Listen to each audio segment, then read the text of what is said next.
xusuuso badan buu horta leeyahay laakiin aniga xusuusta igu yaabka badnayd ee ma garanaysaa aan taagnaa waxay ahayd 1990kii bishii saddexaad labadeedii ama saddexdeedii ayaa shir xaruntii ururka SNM markaasi balgubadle oo balgubadle ahayd ayaa waxaa baaqday shirweynihii caadiga ahaa ee lixaad oo loogu talagalay inuu bishii saddexaad kowdeedii furmo markaa muddo 15 cishaabaa dib loo dhigay shirweynahaas wuxuu furmay bishii saddexaad 15keedii ayuu furmay 1990kii markaa waxaa jiray in waxoogaa khilaafi ka taagnaa dhinaca ergooyinka iyo maxaan ku dhahday waxoogaa muran iyo oo siyaasiya baa jiray xaajiga ilaahay naxariistanaa ka waraabiyo xaaji cabdi iyo ninkii loon jiray sheekhii loon jiray sheekh ibraahim oo guddoomiyaha guurtida ahaa ayaa waxay dadkii ka codsadeen inay geed halkaas la isugu baxo oo la tago geedkaas oo laga wada hadlo deeto markii geedkii la isugu soo baxay ayaa xaaji cabdi hadlay dadkuna aad bay u dhageysanayeen dadka meesha jooga waa dadkii ergada shir ka qayb gali lahayd qiyaastii 300 iyo siyaado qof way noqonayeen deeto wuxuu ka sheekeeyay taariikh aan dadku ogeyn oo cajiib ah taariikhdaas waxay ahayd masjaamaca weyn ee Hargeysa masjaamaca weyn markii la dhameeyay ee la dhisay ayaa wuxuu waxaanu isu nimooday reer Hargeysa waxaanu waryaynu uga dhignay imaam waxaanu isla garanay in imaam looga dhigo ilaahay naxariistay Sheekh Cabdiraxmaan Kaariye oo imaam ka ahaa masjaamacii hore ee imka xiraalo dhowdhow ayaanu isla garanay wuxuu markaanu arrinkii sidaa u dhignay subaxii dambe galabtii dambe ayaa qoliyaha Hargeysa degan qolo ka midna soo weerartay wuxuu qolada ciidan gale ayaana soo weerartay oo warde ma qolada Saacad Musuun baan la tukinayay ilaa iyo xilliga ay maalmaanaga ma garanay maxaa naga noo jiiday wuxuu wardeetana waanu dejinay waa balistajiya markaan arrinka halku maray waxa hor kacay buu in la oran jiray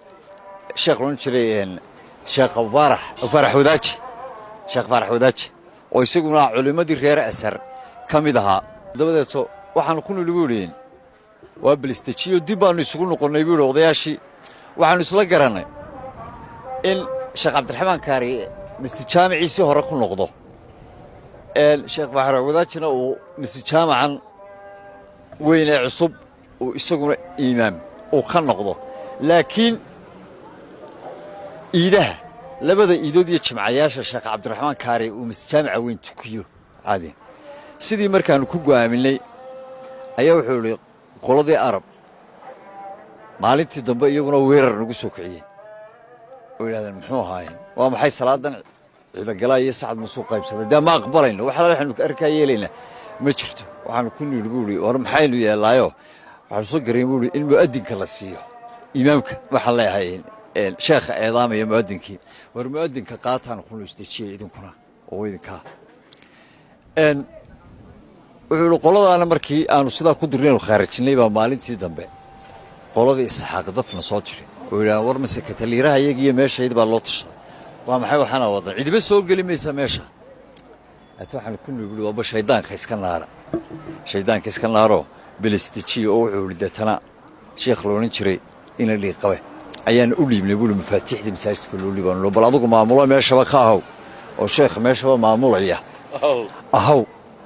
sidii baan wuxuu ku kala dejin ilaa imanka Hargeysa markii laga soo qaxayay buu leeyahay aynu soo baxaynay 1988 buu jeeda wuxuu horta masjaamac saas u qaybsanaa dadkiina halkan taagan ee ergooyinka ku heshiin horta kuwii salaada Ilaahay ku heshiin waayay baad markii hore kuwii salaada Ilaahay ku kala bixi waayay ee ku heshiin waayay baad oo maanta wax dawlad u eegidii dhex yaalo marka wuxuu soo jeediyay fikrad inay maanta waligay cid maan habaarin buu yiri laakiin saaka maanta aniga iyo Sheekh Ibraahim habaar iyo ducaano mid bixinayna cidii habaar doonaysaana xaqana u baxdo cidii duca doonaysaana xaqan ha u baxdo cidii doonaysa liibaan iyo duca xaqana u baxdo taayada qaadanayeen cidii kalena habaarkaan u haynaa maanta deeto dadkii ducadana doonayna baa sidii bay horta arrinkii khilaafkii ay kusoo gabagabeeyeen maalintii waxyaabaha ugu cajiibka badan ee aan ku xasuusto ayay ka mid tahay maxamed xasan daacad saab TV